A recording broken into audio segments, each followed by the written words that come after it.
Match fixing کی ابتدا کب ہوئی، کیسے ہوئی، اس کے بارے میں کوئی بھی وثوق سے نہیں کہہ سکتا۔ آج میچ فکسنگ کو یاد کرنے کی ایک بڑی وجہ یہ بھی ہے کہ بین الاقوامی کرکٹ میں جو چند بڑے میچ فکسنگ اسکینڈل سامنے آئے تھے اور ان کی بنیاد پر جو تحقیقات ہوئی تھیں ان کو 20 سال مکمل ہو رہے ہیں۔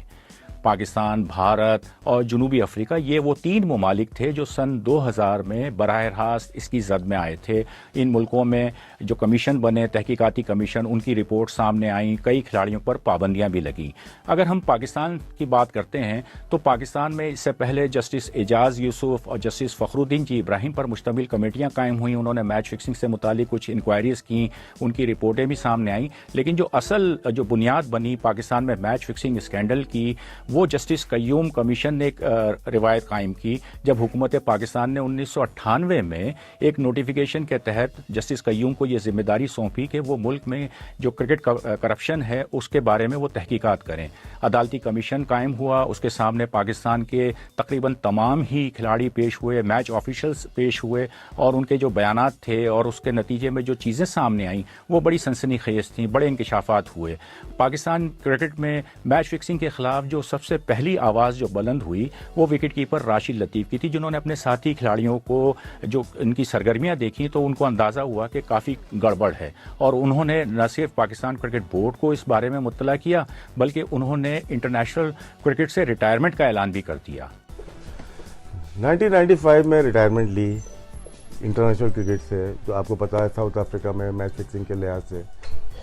پھر سب سے بڑی انکوائری جو ہوئی ہے پاکستان کرکٹ میں وہ جسٹس قیوم انکوائری ہوئی ہے، اور اس کا کریڈٹ ماجد خان صاحب کو جاتا ہے، جس میں ہم بھی اپیئر ہوئے اور بہت سارے پلیئرز پاکستانی اور انٹرنیشنل پلیئرز آئے، تو بڑی اسٹرانگ تھی۔ اس کے بعد جو فائنڈنگ ہوئی، ریکمنڈیشنز ہوتی ہیں، وہ سزائیں نہیں تھیں، ریکمنڈیشن تھی جسٹس قیوم صاحب کی، اور جس پہ سب نے ایگری کیا تھا۔ تو یہ بات ہے 95 سے 99 تک یہ چیزیں چلتی رہیں۔ اس کے بعد ہم نے کچھ بھی نہیں کیا، نہ کوئی ریئیکشن آیا، نہ کوئی سزائیں ویسی ہوئیں۔ اس کے بعد 2010 میں وہی ہوا جس کا خطرہ تھا۔ جسٹس ملک محمد قیوم نے اپنی جو سفارشات حکومت پاکستان کو دیں، اور ان کے مطابق جو سلیم ملک تھے اس وقت پاکستانی ٹیم کے سابق کپتان، ان پر تاحیات پابندی کی سفارش کی گئی۔ فاسٹ بالر عطاء الرحمان پر تاحیات پابندی لگائی گئی۔ جو کچھ کھلاڑی اور تھے، دوسرے کھلاڑی تھے، وہ جرمانوں کی زد میں آئے، لیکن جسٹس قیوم کو ہمیشہ اس بات کا گلہ رہا کہ ان کی سفارشات پر مکمل طور پر عمل درآمد نہیں ہوا۔ مجھے افسوس ہے کہ اس پہ عمل درآمد نہیں کیا گیا، جس کا نتیجہ آپ نے دیکھ لیا کہ وہ دوبارہ یہ انسیڈنٹ ہوا اور یہ ملک کی بھی بدنامی ہوئی۔ اور اس لیے اگر وہ ریکمنڈیشن پوری طرح امپلیمنٹ کر دی جاتی تو میرا خیال ہے کہ آگے سے یہ چیز بند ہو سکتی۔ جسٹس ملک محمد قیوم کمیشن کی جو کارروائی تھی، اس کی جو تحقیقات تھی، اس کا ایک اہم پہلو یہ تھا کہ راشد لطیف نے کمیشن کے سامنے کچھ آڈیو ٹیپس رکھے تھے، ان کو پیش کیے تھے، جس میں گفتگو تھی ان کے کچھ اپنے ساتھی کھلاڑیوں کی جو میچ فکسنگ سے متعلق تھی۔ سن 2000 میں جب ایک جانب جسٹس قیوم کمیشن کی کارروائی جاری تھی تو دوسری جانب جنوبی افریقی کپتان ہینسی کرونیے ہیڈ لائنز میں آ گئے۔ دہلی پولیس نے ان کی ایک گفتگو جو ایک بک میکر سنجے چاولہ کے ساتھ تھی، اس کو انہوں نے ٹیپ کیا، اور وہ حیران رہ گئے کہ یہ ماجرا کیا ہے، کیونکہ دہلی پولیس جو ہے وہ کسی اور مقدمے کے